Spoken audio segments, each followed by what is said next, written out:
Des louanges qui résonnent, des prières qui s'élèvent et une salle comble au Palais des Sports de Yaoundé. La campagne d'évangélisation C'est ton heure de briller, initiée par le prophète Raoul Wafo, s'affirme comme l'un des grands rendez-vous spirituels du monde. C'est pour dire à tout le monde que c'est vrai, on est dans une année électorale où les gens ont peut-être un peu peur de ce qui va se passer, mais que chacun se dise dans son secteur, dans son couloir, c'est son œuvre pour lui de démontrer les vertus de la vérité, d'intégrité, de participer au développement, à la construction du pays, d'être un agent, un vecteur de paix. Ils sont nombreux, ces fidèles venus de divers horizons, ministères, partenaires et serviteurs de Dieu, se sont réunis autour d'un seul objectif, raviver la flamme de la foi et équiper les croyants pour leur élévation spirituelle et matérielle.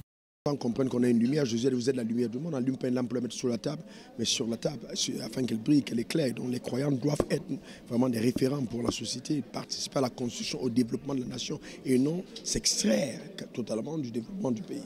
Et de deux, dire aux gens qui même n'ont pas de connaissance de Dieu, que ça ne sert à rien de faire une alliance avec le diable, de pactiser avec lui, car Dieu est l'auteur du concept du bonheur, du bien, de l'élévation, de la gloire, de la richesse, toutes ces choses, c'est Dieu qui les a conçues. Donc pourquoi fuir celui qui veut notre bonheur mieux que quiconque? Un moment fort de cette campagne a été l'enseignement du docteur Jean-Clément Diambilay. Il a captivé l'assemblée en s'appuyant sur la parabole des 10 vierges sages et folles. Un appel puissant à la vigilance, à la sagesse et à la préparation spirituelle.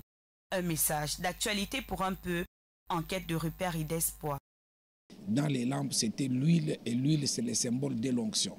Et lorsque vous avez l'onction, vous allez briller. Et on a senti que le peuple avait soif de briller par l'onction dans tous les domaines. Et nous sentons Cameroun, nous sentons vraiment tous ceux-là qui sont en train de nous suivre pendant ce moment même, qui n'étaient pas avec nous dans la salle, que l'onction du Saint-Esprit soit sur nous. Mais l'impact ne se limite pas aux paroles. La campagne se distingue également par des actions concrètes. Une campagne médicale gratuite a été lancée en parallèle, offrant consultation et soins aux personnes dans le besoin. Un geste de compassion au cœur de l'évangile vivant.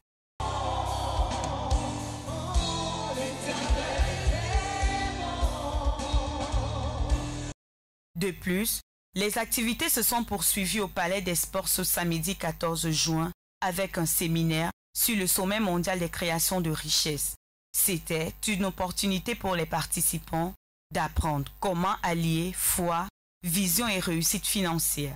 Message profond et aussi, on est déjà à créer la richesse. Nous sommes dans un pays où les gens se disent, bon, je suis allé à l'école, j'ai eu un doctorat, j'ai une agrégation, je n'ai pas d'emploi, mais pourquoi ne pas en créer? Il faut qu'on change le système de mentalité, que les gens participent au développement, à la construction, à l'élévation d'un pays. C'est ton heure de briller, c'est une campagne qui illumine les vies par la parole, la santé et le développement personnel. Une rencontre de transformation à ne pas manquer.